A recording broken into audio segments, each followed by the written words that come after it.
우리 하나님의 크신 은혜가 사랑 가정마다 차고 넘치시기를 예수님의 축복합니다. 네. 인사하실 때 한 주간 더 승리합시다. 인사하겠습니다.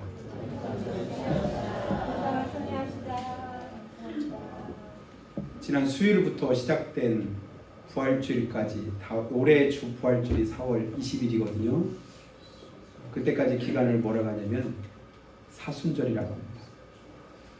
특별히 이제 사순절이 시작되는 첫 번째 날이 이제 수요일인데, 그때 수요일을 제수요일이라고 불러요.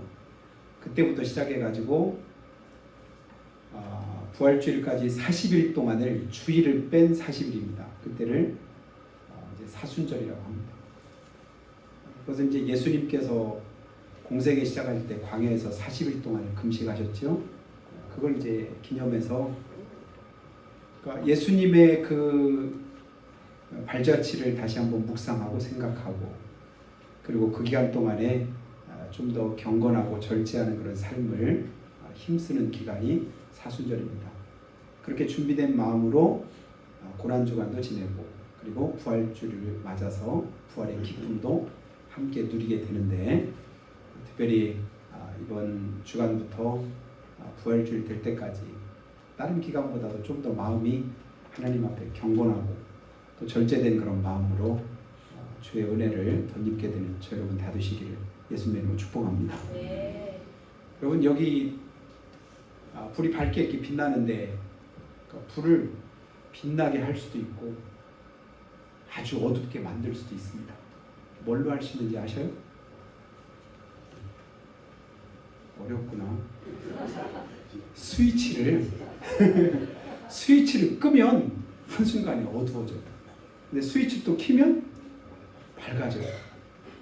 그러니까 이걸 가지고 카네기라고 하는 사람이 행복론을 이렇게 주장을 했는데, 그가 이제 행복론이라는 그 책 안에서 신이 주신 선물이라고 하는 그런 이제 글을 이렇게 기록을 했습니다. 그러니까 신이 우리에게 주신 가장 큰 선물이 두 가지가 있는데 뭐일 것 같아요? 이 사람이 얘기하는 건 뭐냐면 눈물과 웃음이랍니다. 진짜 울고 싶은데 눈물이 안 나는 것도 힘들고 어렵겠지요. 기쁘고 즐거운데 웃을 수 없는 그것도 정상이 아니죠. 그것도 고통입니다. 그러니까 눈물을 흘린다는 건 뭐냐면, 눈물을 통해서 우리의 마음을, 심령을 치유하는 그런 힘이 있다는 거예요. 그러니까 괜히 흘리는 눈물이 아니라 그 눈물이 우리를 뭐하는 효과가 있다? 치유하는 효과가 있다. 그리고 웃음에는, 여러분, 한 번 웃고 또 한 번 웃으면 뭐 한다고 해요? 점점 젊어진다는 소리 여러분 들어보셨나요? 웃음에는 건강과 관련이 있답니다. 억지로라도 웃으면 건강해진다.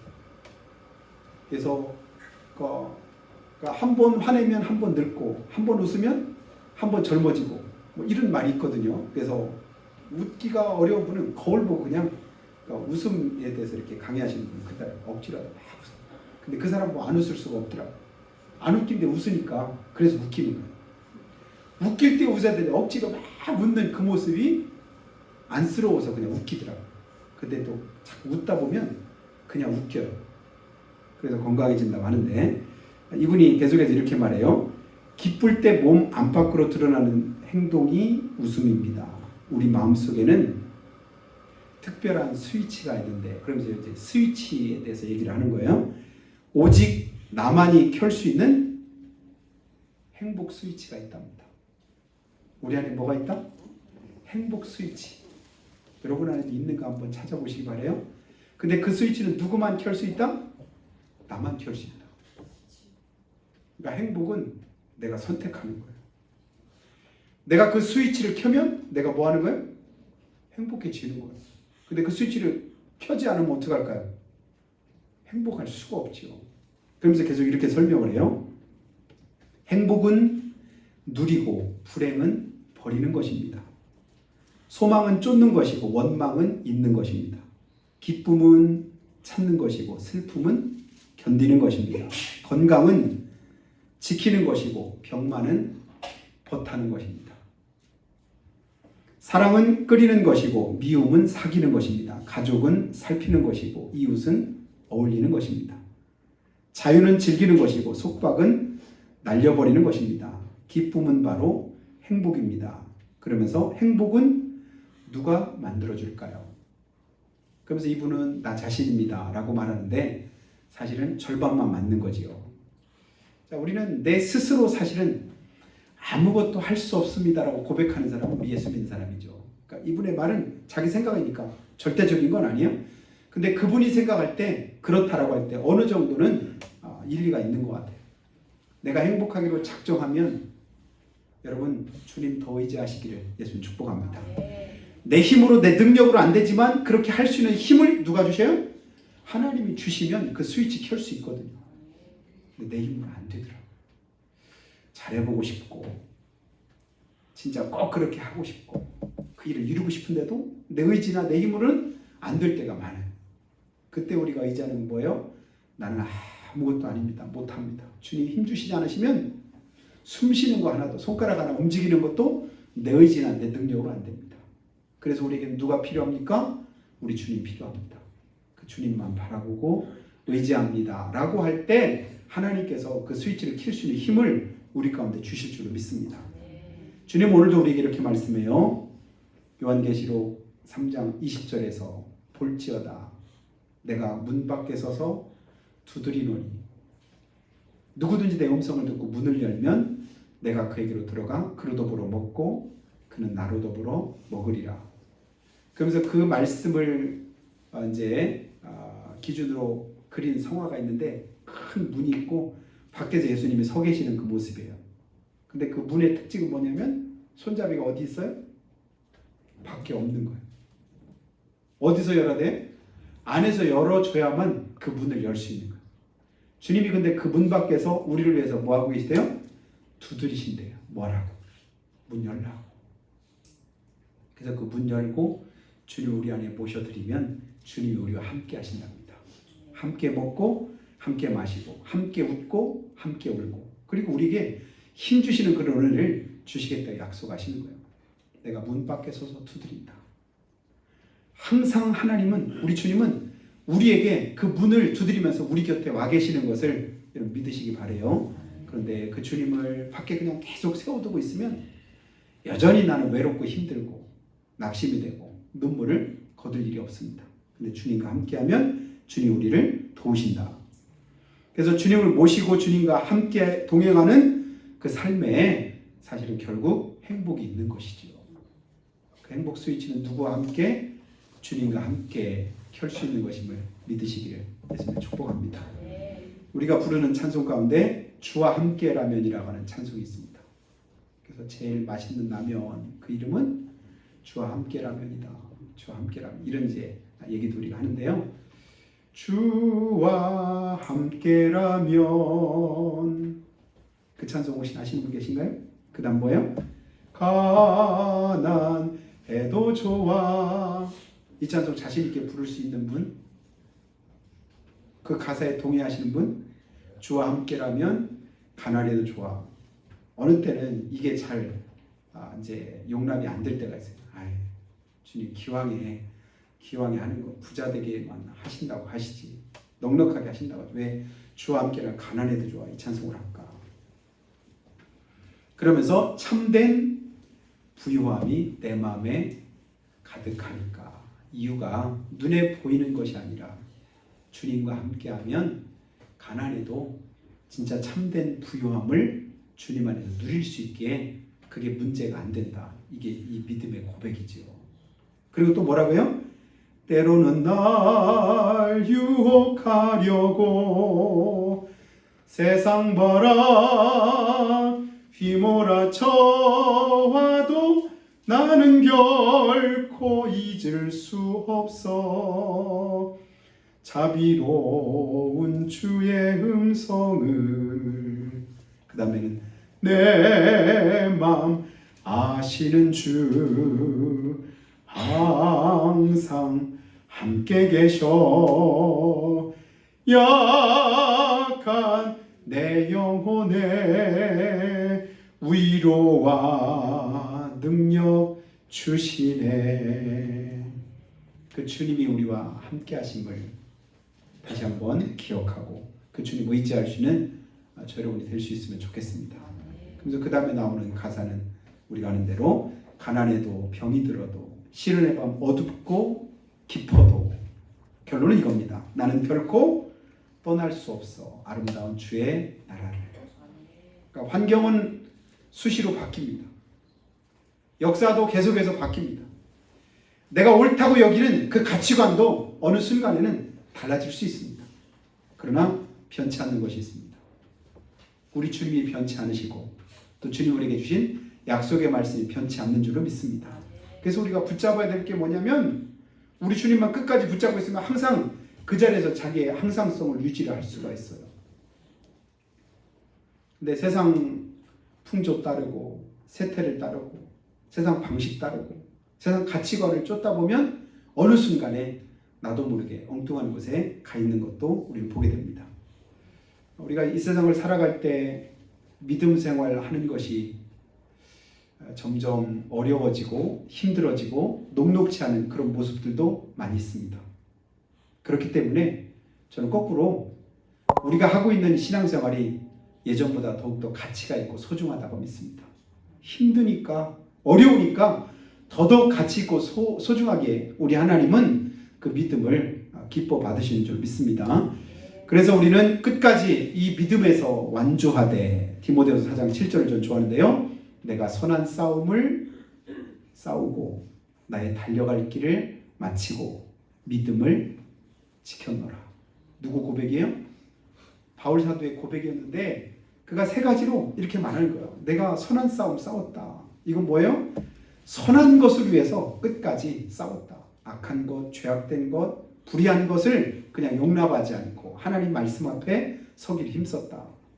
그리고 나의 달려갈 길을 가다가 중단해서 머물러 있거나 돌아서거나 하지 않고 뭐 했다는 거죠? 마치고 더 중요한 건 믿음을 지켰노라. 이 고백을 주님 앞에서 할 수 있는 저 여러분 다 되었으면 좋겠습니다. 주님, 연약하지만 부족했지만 선한 싸움을 열심히 싸웠습니다. 내게 주어진 믿음의 길을 제가 열심히 달려서 끝까지 다 마쳤습니다. 이 믿음 주님께서 받아주세요. 그 모습 가지고 주님 앞에 서면 하나님 우리를 기뻐 받으실 줄 믿습니다. 여러분, 힘들고 어려운 일은 누구에게나 다 생깁니다. 생각지 못한 그런 어려움을 겪기도 합니다. 그러나 그 어려움과 고난 앞에서 우리가 기억할 말씀, 잠언 24장 10절을 저는 가끔 이제 어려울 때 묵상하는데요. 네가 만일 환난 날에 낙담하면 내 힘이 미약함을 보임이니라. 환난 날에 누구나 다 뭐하기 쉬워요? 낙담하기 쉽잖아요. 그런데 그렇게 하면 내 힘의 미약함을 보이는 것이다. 여러분, 주님 안에서 약해지지 않기를 주님의 축복합니다. 위대하고 강하신 주님이 우리와 함께 하시잖아요. 내가 주님 안에서 강하고 담대하게, 성경이 계속해서 우리에게 주는 게 뭐예요? 강하고 담대해라. 두려워하지 마, 놀라지 마라. 그런데 우리가 약한 모습을 가지고 있으면 박수칠 건 누구만 박수칠까요? 원수 마귀만 박수치겠지요. 약한 그를 그냥 두지 않는 것이 원수 마귀의 약육강식인 세상 방식인데 우리 주님은 약할 때 힘주시고 연약하고 부족할 때 더 가까이 하시는 우리 주님이십니다. 그렇기 때문에 전혀 약한 모습 가질 필요가 없어요. 환난 날에 낙담하면 내 힘이 미약함을 보임이니라. 힘들어도 어려워도 낙담하지 말고 주님 의지할 때 주님은 뭐 하실까요? 도와주시고 갚아주시고 주님께서 보상하십니다.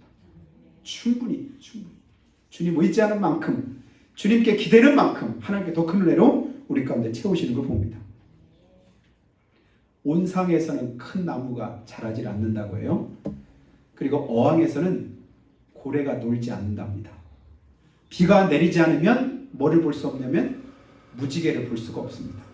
거친 파도가 없으면 유능한 사공이 나올 수가 없답니다. 마찬가지로 우리 인생에서 바람에 흔들리지 않고 피는 꽃은 없답니다.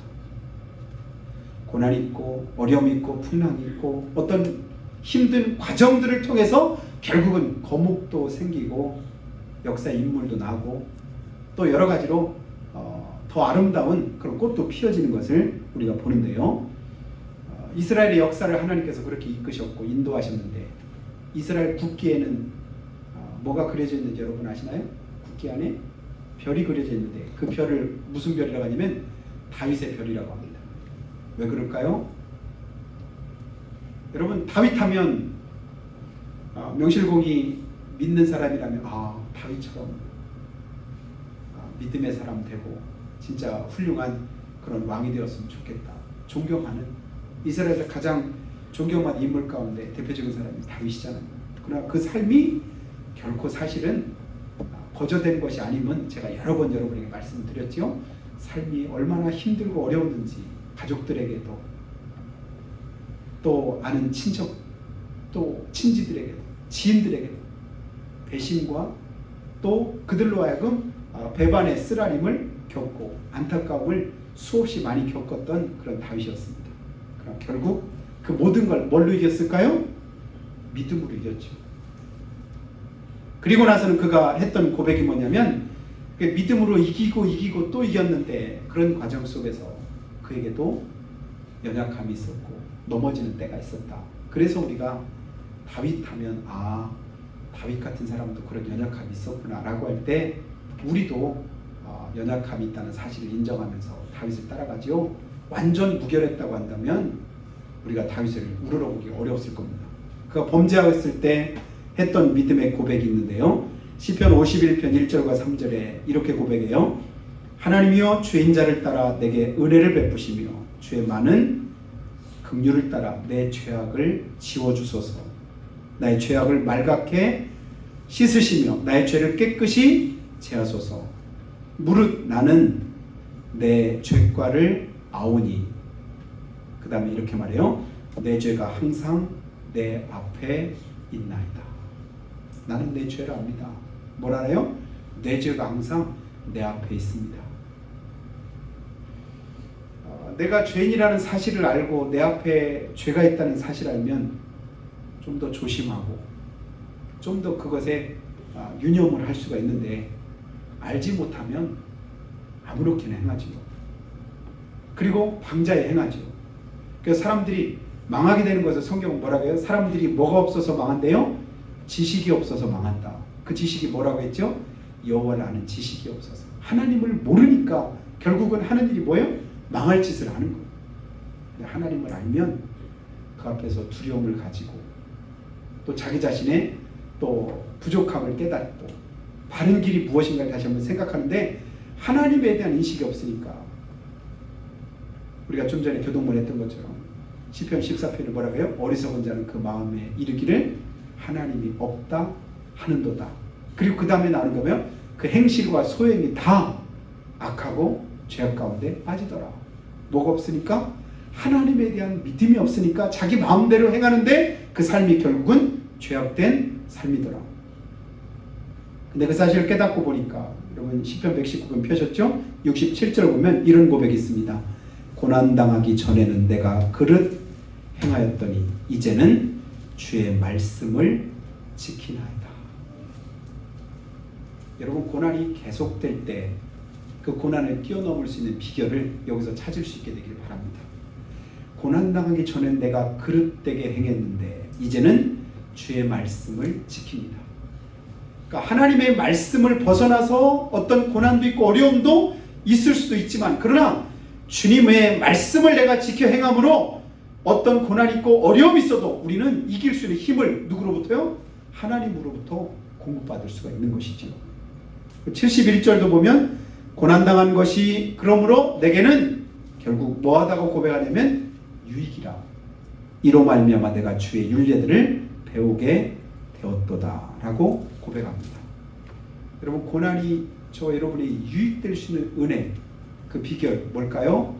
지금 실패가 낙심이 내게 있는 어떤 어려움이 또 내 마음대로 되지 않는 어떤 일들이 오히려 내게 복이 되고 은혜가 될 수 있는 비결은 여러분 주님 안에 있음을 믿으시기 바랍니다.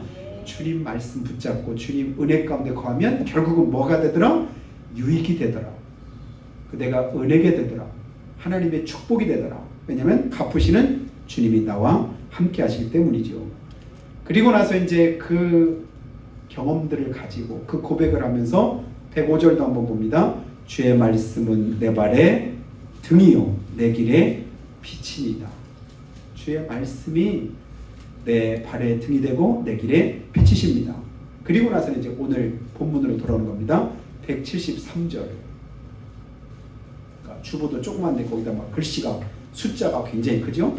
성경에서 제일 이제 숫자가 큰 119장, 173절, 176절 굉장합니다. 173절 보니까 내가 주의 법도들을 택하여 싸우니 주의 손이 항상 나의 도움이 되게 하소서.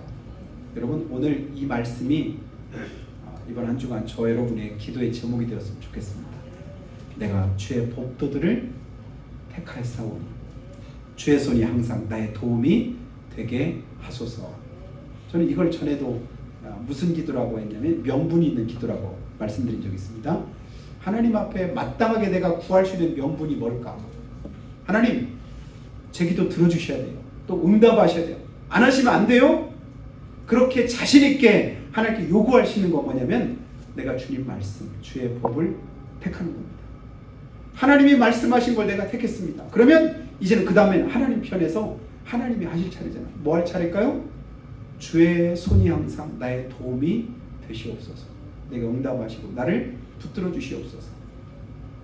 그리고 이제 그 하나님의 은혜를 기뻐하고 감사하면서 164절 좀 앞으로 오면요. 내가 하루 7번씩 주를 찬양하나이다. 하나님의 법을 기억하고 그 말씀을 붙잡고 하나님께서 행하신 일들을 기억하면서 하루에 몇 번씩요? 7번씩 찬양하나이다.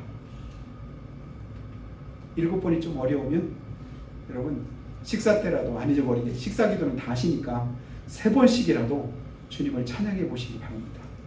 주님을 찬양하면 하나님은 찬양 중에 거하신다고 말씀했어요. 그 찬양을 기뻐 받으십니다. 그리고 하나님의 은혜를 우리 가운데 부어주시지요.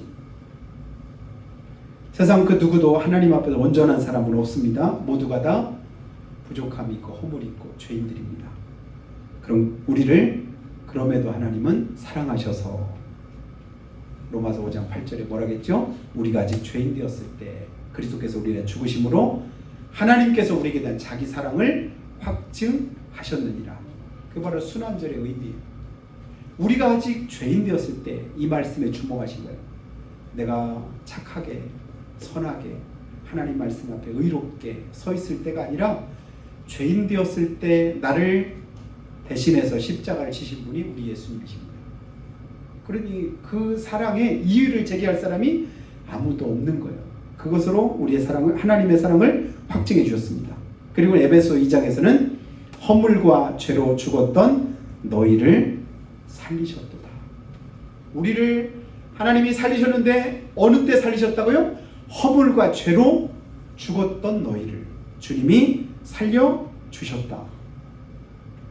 그러니까 우리는 아무런 소망도 없고 자격도 없고 힘도 없고 능력도 없었던 그런 영적인 상태에서 하나님의 은혜를 덧입은 하나님의 자녀들임을 우리가 기억하되 에베소 2장 4절에 보니까요. 긍휼에 풍성하신 하나님이 우리를 사랑하신 그 큰 사랑을 인하여 허물로 죽은 우리를 그리스도와 함께 살리셨고 또 함께 일으키사 그리스도 예수 안에서 함께 하늘에 앉히셨느니라. 살리셔서 우리를 뭐 하려고요? 주님과 함께 하늘에 앉히시려고. 오늘도 우리 가운데 거하시는 우리 주님 누구와 함께 하신다고요? 주의 법을 택한 자와 함께 하시는 믿으시기를 주님의 축복합니다. 주의 길을 가고 주님 은혜를 덧입고자 하나님 말씀 앞에 서면 하나님이 역사하십니다.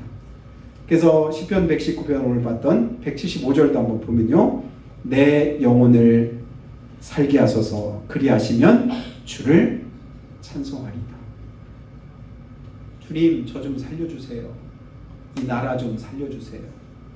우리 가정 좀 살려주세요. 내 영혼 좀 살려주세요.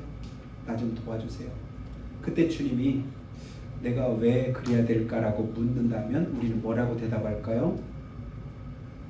너 살려주면, 너 고쳐주면, 너 그 문제 해결해주면 또 그 짓 하려고? 또 그 못된 짓 하려고? 또 그렇게 나쁜 그리고 하나님 기뻐하지 않는 그 일 하려고? 라고 물으신다면 살려달라고 말할 그 명분이 안 서지요. 근데 오늘 말씀이 뭐라고요? 내 영혼을 살게 하소서. 그리하시면 주를 찬송하리다. 내가 주님 찬송하려고요. 하나님의 영광 드러내려고. 하나님 이 민족 좀 살려주세요. 세계 복음화 이루어야 되잖아요. 지금 어느 나라가 세계 복음화에 힘써서 행할 수 있는 그런 나라가 어느 나라입니까? 이 나라밖에 없지 않습니까? 이 나라 좀 살려주세요. 여러분 나라를 위해서 기도할 때도 그 명분 가지고 기도하면 훨씬 더 힘이 될 것 같습니다. 이 민족을 하나님이 지키시고 도우시고 살리셔야 될 그런 이유, 목적 분명하잖아요. 하나님의 뜻을 이루어야 되니까. 세계 복음화에 이 민족이 기여하고 있는 바가 얼마나 큰지 몰라요. 오늘 단톡방을 잠깐 우리 신학교 동기들 이렇게 잠깐 봤더니, 그러니까 2달 전인가 아들 결혼식을 시킨 어떤 이제 우리 목사님 한 분이 동기 목사님 있는데, 그때 이제 추구이금을 다 이렇게 가지고 그분이 아프리카에 의미 있게 교회를 하나 세우겠다고 그분이 이렇게 얘기를 했는데, 그 진행되는 과정을 사진을 하나 이렇게 보냈더라고요. 그때 말한 그대로 지금 이렇게 교회를 거기다가 지으려고 한다고. 이런 의미 있고 이런 하나님 기뻐하신 일들을 행하고 계획하고 이루고자 하는 이 나라 이민족 이 백성들이 얼마나 많은지 몰라요. 지난 전도 세미나를 갔더니 논산에 갔더니 그 교회 목사님이 그러더라고요. 하나님께서 자기 마음에 아프리카에 이분이 몇 년 전부터 이제 아프리카 선교를 이렇게 열심히 하시려고 이렇게 하더라고요. 근데 아프리카에 교회를 이렇게 세우는데 자기 마음에 하나님 교회를 몇 개를 세울까요? 하나님 이제 마음에 감동을 주셔서 이렇게 했는데 3,000개 세워라.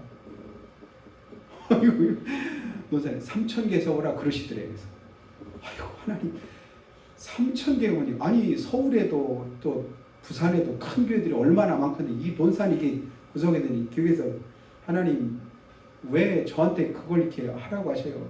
3,000교회 세우라고 하지 말고 돈이나 좀 주세요. 세울 수 있는 돈을. 그랬더니 주님이 그런 말씀하시더래요. 돈은 다 준비됐다. 돈은 다 있는데, 하나님이 돈은 다 준비됐는데 준비된 돈 가지고 그 일을 순종해서 행할 사람을 하나님이 찾으신다. 벌써 몇백 개 세우셨대. 해마다 하면서 하시는데, 근데 그 일을 그럴 사람들을 하나님이 다 만나게 하십니다. 행하게 하시더래요. 그래서 어느 교회에서는 이제 어떻게 이제 행사에서 예배를 기도하고 이제 마치고 그 여러분들이 이렇게 가는데 자꾸 가다가 어떤 사람 저기 앉아 있는 누구인데 가다가 안수기도 한번 해줘라. 근데 거기 담임목사님 다른 사람이랑 쭉 행사 중이라 이제 쭉 가는데 어떻게 그러기 이상해가지고 저 끝까지 간대. 가서 다시 안수기도 해줘라. 그래서 누군지도 모르고 가서 그냥 안수기도를 해줬대요. 그때 그분이 의사들이에요. 그들이 며칠 있다가 그분이 전화가 왔는데 뭐라고 하냐면, 목사님 제가 아프리카에 병원을 하나 짓겠습니다. 하라고도 안 했대. 근데 하나님이 그렇게 감동하시고 그 일을 이루게 하시더래요. 근데 이 목사님이 하는 말은 뭐냐면, 하나님의 법을 기뻐하고 하나님께 순종하기로 작정하니까 하나님의 일들을 하나님이 행하시더라. 이걸 이제 얘기해 주려고. 우리가 하나님의 법을 택하기로 작정하면, 그 법을 택하면 우리의 걸음은 누가 인도하실까요? 하나님께서 이끄시고 인도하시는 줄을 믿습니다. 근데 우리가 먼저 하나님의 법을 택해야 되는데 자꾸 곁길로 가려고 합니다. 이스라엘 백성들이 가나안 땅에 들어가기 전에 신명기에서 하나님 뭐라고 하셔요? 여호수아 1장 8절과 9절에 이 율법책을 내 입에서 떠나지 말게 해라. 그리고 그 가운데 기록한 대로 다 지켜 행하라. 어떻게 행하라고요? 좌로나 우로나 치우치지 말고 그 가운데 기록한 대로만 지켜라. 그리하면 내 길이 형통하리라. 내가 평탄하리라. 형통함과 평탄함을 우리가 위해서 기도하는데, 그러기 위해서 반드시 우리가 먼저 해야 될 일이 뭐라고요? 스위치 키라는 거예요. 어떻게? 주의 법을 붙잡으라는 얘기죠. 하나님의 법을 택하라는 거예요. 그러면 그 다음에 이루시는 분은 하나님이시다. 근데 우리는 우리가 할 일을 하지 않고 매일 뭐라고 말해요? 해주세요만 할 때가 많잖아요. 주의 법을 택하는 일에 힘쓰고 했으면 주님이 역사하시고 인도하실 걸 믿으시기를 예수님의 축복합니다. 사랑하신 여러분, 비행기가 날아갈 때도 아무데나 날아가는 게 아닌 거 여러분 아시죠? 비행기가 다니는 뭐가 있어요? 길, 그걸 항로라고 해요. 항로. 그 항로를 다 이렇게 정해놓고 컴퓨터에 입력하고 그러면 그리 가는 거예요. 요즘에 다 시대가 컴퓨터 시대라 이거 포탄을 터뜨리더라도요 다 좌표를 입력하면 지가 알아서 가는 거예요. 근데 그거 하나 잘못됐다고 어떻게 되나 여러분 아시죠? 그럴 수 있네. 전쟁관이 그냥 훈련하다 그거 몇 방 그거 가지고도 이렇게 뭐 재난지역 선포하니 어쩌고 이런 소리가 나는 정도면 전쟁이 나면 어떻게 될까요? 그 숫자 한번 잘못 입력하니까 문제가 커지더라고요. 여러분, 우리의 믿음의 좌표를 하나님의 말씀 앞에 정확하게 입력하시기를 예수님 축복합니다. 그거 아니면 쳐다보지도 마세요. 하나님 말씀과 다르다? 다른데 왜 그걸 거기에 신경 쓸까요? 하나님 말씀 앞에 신경 쓰면 그 말씀이 나를 뭐예요? 105절에 아까 말한 것처럼 주의 말씀은 내 발에 등이요 내 길에 빛이십니다. 나를 뭐 하시는 거예요? 인도하시고 이끌어 가시는 거예요. 말씀이 나를 이끄시고 인도해 가시는데 나는 그건 놔두고 계속해서 뭐 하는 거예요? 길을 찾아 헤매는 거예요. 엉뚱한 데만 찾아 헤매는 거예요. 그래서 계속 헤매다가 내가 왜 여기 와 있나 모르겠네 이러는 거예요. 말씀을 붙잡으시길 바랍니다. 배도 자기가 갈 길로 가요.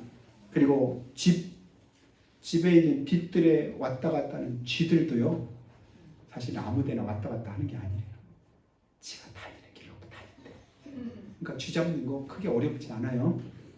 끈끈이 하나만 딱 잘라서 놓으면 이야, 진짜 쥐가 어떤 건 진짜 크더라고요. 2달 전에 제가 쥐를 한번 잡았는데 제가 지금까지 그렇게 큰 쥐를 처음 봤는데 나도 무섭더라고요. 끈끈이 안에 꽉 차. 이야, 우리 친구 놀랄까봐 내가 얘기는 안 했는데 우리 교회에서 내가 한 마리를 잡았거든요. 이야, 근데 전날 쥐가 있겠구나 싶어서 그걸 놨더니 그 다음날 보니까 영락없이 잡힌 거야. 살아있어. 그래 얼마나 무서웠는지 몰라요. 근데 마찬가지로 우리가 하나님의 법을 택하고 그 길을 가면 하나님이 그 길에서 선한 역사를 이루십니다. 법이라는 단어가 한자로 이제 법법자가요 물수변에다가 갈 것자를 쓰는데 조금 어려운 말이긴 한데요. 이 법이라고 하는 그 한자가 어떤 의미를 가지고 있나 봤더니 물이 흘러가듯이 순리대로 사는 게 이게 법이다. 물은 높은 데서 어디로 흘러가죠? 낮은 데로 흘러가요. 정도를 가는 거예요. 근데 사람들 어떻게 해요? 거꾸로 가려고 하는 거예요. 자기 의지대로, 자기 욕심대로 행하려고 하는 거예요. 그러면 그게 뭐예요? 법이 아니죠. 어긋나는 것이죠. 그러니까 신앙생활도 마찬가지입니다. 아무렇게나 하는 게 신앙생활이 아니라 뭐 하는 게 하나님 말씀대로 행하는 것이 신앙생활인 줄로 믿습니다. 이사야서를 오늘 새벽에도 보니까요. 하나님이 뭐라고 하냐면 모압에 대한 심판을 이사야서 13장 이후에서 이렇게 말씀을 하는데요. 모압을 심판하실 때 하나님 모압이라는 나라가 그 나라가 얼마나 열심히 있는지 열정인데 그 열심과 열정이 결국은 더 큰 화를 부르더라고요. 그것 때문에 하나님께서 심판을 더 강하게 하실 것을 말씀합니다. 지금 세찬 인생의 거센 풍파가 휘몰아쳐서 힘들고 어려운 그런 과정 속에 있는 우리나라 그리고 우리 가정, 우리의 삶이 지금도 우리 앞에 있을 수 있습니다. 감당 못할 어려움 때문에 또 풀리지 않는 난자들을 방황할 때도 있습니다. 그러나 주님은 오늘도 우리에게 말씀합니다. 두려워 말라. 내가 너와 함께함이니라. 놀라지 말라. 내가 내 하나님이 됨이니라. 그러면서 우리 오른손을 우리의 가는 걸음을 지키시고 인도하시고 붙들어 주시겠다고 약속하십니다. 나는 걱정되는데 두려운데 떨리는데 무서운데 그럼에도 주님은 그것 때문에 걱정하지 말래요. 아무것도 염려하지 말래요. 다만 주님 먼저 원하시는 게 있습니다. 하나님 바라보라는 겁니다. 주의 복을 택하라는 겁니다. 그러면 주님께서 도우시는 그네가 함께 승리할 줄로 믿고 이번 한 주간도 주님만 더욱 붙잡고 의지하는 저 여러분 다 되시기를 예수님의 이름으로 축복합니다. 기도할 때 하나님 우리 연약함을 주님께서 아십니다. 부족함도 아십니다. 그래서 사랑해 주시고 우리를 도와주시겠다고 말씀하면서 염려하지 말고 걱정하지 말고 하나님께 맡기라고 하셨습니다. 우리가 말씀대로 순종해서 주님께 맡기면 주님이 맡아주시고 주님 의지하면 주님께서 도와주실 줄로 믿습니다. 오 하나님, 주의 법을 택한 자들에게 하나님께서 은혜와 복을 도와실 줄로 믿사오니 우리의 믿음이 주님을 더욱 바라게 하시고 주님 말씀 앞에 온전히 설 수 있도록 인도해 주시옵기를 한 목소리로 고백하며 기도합니다. 하나님 아버지, 은혜와 사랑을 감사합니다.